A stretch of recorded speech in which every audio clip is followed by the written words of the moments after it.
The stock market had been riding on the Trumpflation, a rise on what is known as soft data.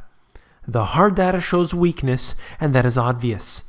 The thought is that lower taxes would equate to a better economy, and that could be true, but not unless these plans were actually followed through. Unfortunately, the government doesn't want to ease the burden on individuals and businesses. So perhaps the stock market is waking up to this hard reality.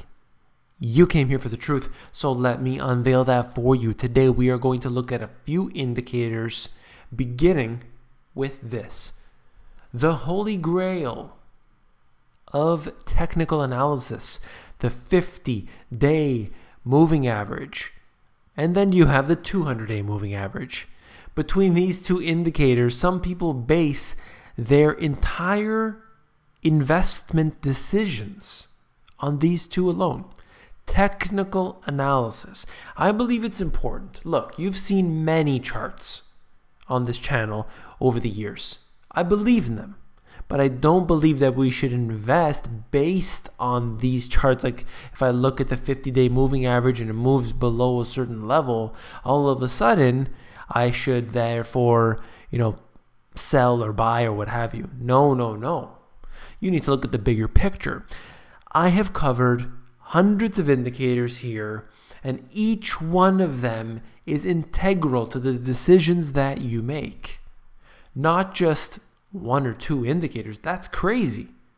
You can't do that. That is risky, and surely, I'm sure people just using these two make a lot of money, but you can't just go ahead and do that if you want to be smart about it.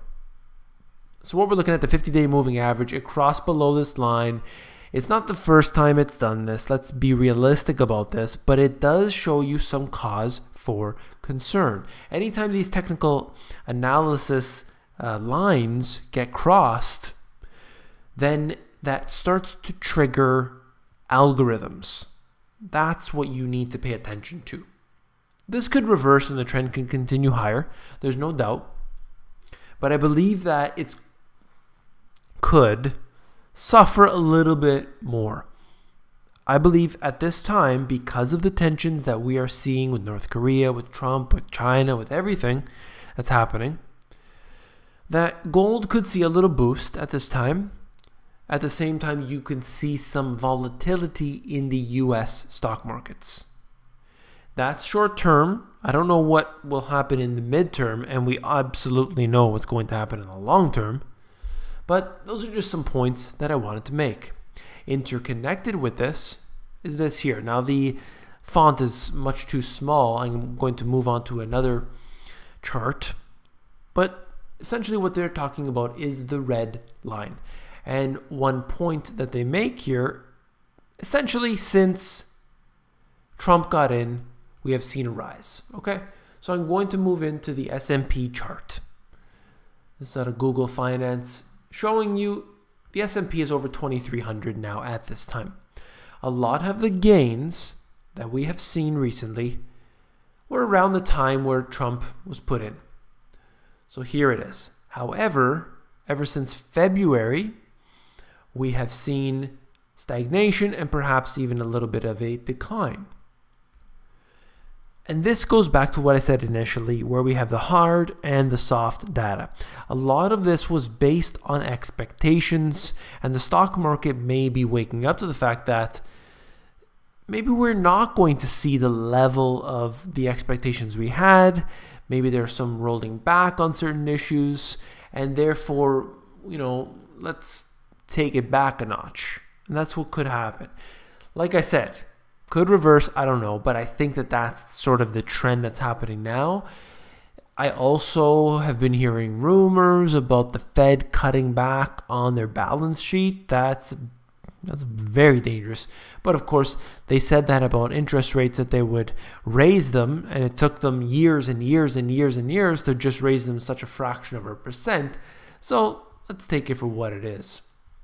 Then we move into this indicator, US stock market capitalization to GDP. It's just one indicator, but I'm going to note a few things from it. Don't make this the be-all, end-all, okay? But it shows you that in one of the biggest bubbles, I should say, in history, the dot-com boom, to move back to that level right now shows you how overvalued things have become in all sense. But I wonder, the cap, if you suggest it's overvalued, what about the GDP? When you have to figure the GDP is fraudulent to begin with, so are the market caps, I don't know what to believe anymore. Look, we surpassed what happened during the financial crisis, and we saw what happened afterwards. Let's hope that we don't see this again, but the trend is pretty clear. It gets to a particular peak, and it comes down. Gets to the peak, comes down. Where that peak, where it is exactly, I don't know. But let's keep our eyes peeled on this one. Federal government receipts 12-month rolling year over year. Okay? You see the trend, but I want to note and express my caution here that it's not significant. It's negative 1.3% year over year drop. I believe with all this talk about lowering taxation and everything else, there should be more receipts coming in.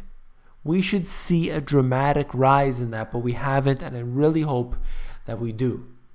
Should there be any tax breaks, I believe that this could turn around big time. Oh, the Bank of Canada. How I love thee. You just said in your statement today that you want housing in areas like Toronto to continue to expand to be one of the biggest bubbles that we've seen in a very long time.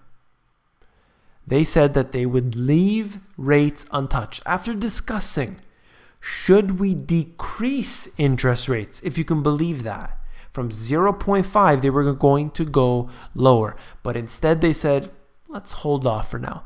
Forget about increasing rates, even though the rates that you see on mortgages right now are ridiculously low. Interest rates overall are very, very low, and it is causing a major bubble that has appeared in real estate in areas like Vancouver, areas like Toronto, Montreal, others. But right now the eyes are all on Toronto. It's extreme, and the government has stated that they are not going to do a single thing about it. Wow.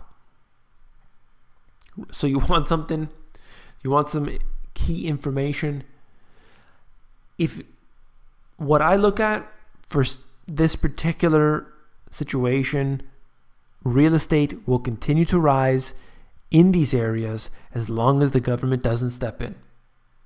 That's the way I see it. Unless something drastic changes, real estate is just going to continue to increase every single month.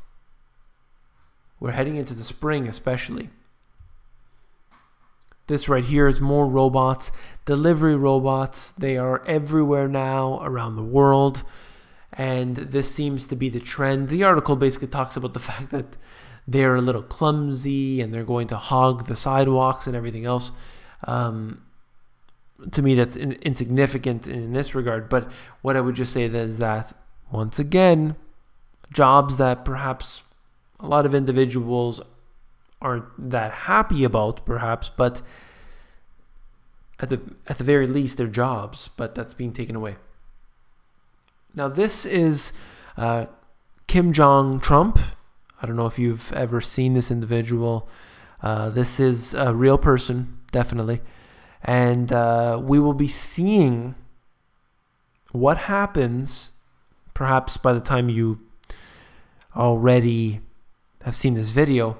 There's going to be some big news coming out of North Korea.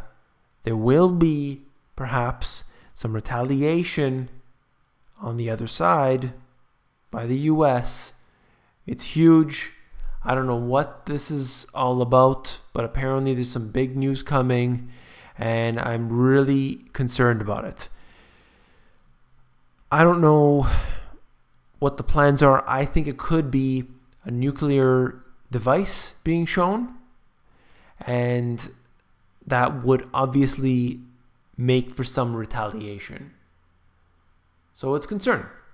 But anyway, we'll see what happens tomorrow. Keep your eyes peeled on the news. And hopefully this doesn't escalate. We've seen what's happening with China, saying they're putting troops on the border. North Korea, they're getting ready. There's all these warships being put there. You have China saying, you know, don't do this.